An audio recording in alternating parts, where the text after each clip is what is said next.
It was just a normal day on Earth for little Sapphire. It had been a month since she was sent to Earth with Steven, and although she missed her friends, she had made many new ones to help her out. Almost everybody in Beach City knew Paparasha, and most of them seemed to like her. Most. While Paparasha was walking along the boardwalk, she was yanked into an alleyway between the two restaurants. It took the Gem a moment to react, and by then her narrow escape route was blocked by two men who constantly picked on her for being so slow. She never told the others because it was never more than hateful words. Never something like this.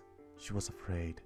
They walked towards her, one thing leading to another, and they eventually left her alone there, severely beaten, but not close enough to release her physical form. So she sat there, huddled in a corner with her tears and injuries. She didn't want to stay, but she didn't want to get up and leave, so she stayed still. She began to run through the injuries she had sustained, bruises along her arms from being pushed around, bruises on her sides from their boots, a cut on her forehead from what she thought was a broken glass bottle, but she wasn't sure. Various scraps from being slammed into bricks and concrete. She was definitely in shock. This hadn't happened to her before. She didn't understand. Was her disability bad? Was she bad because of it? Was this what she deserved?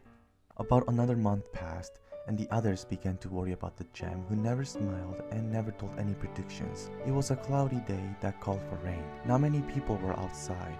She didn't care.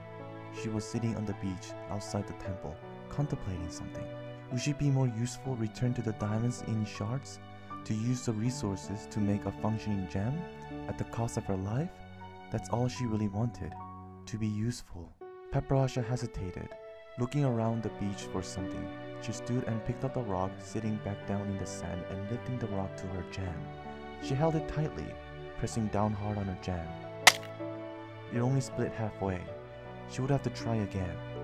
Before she could press down, the rock was snatched out of her hands and she was pulled into strong arms.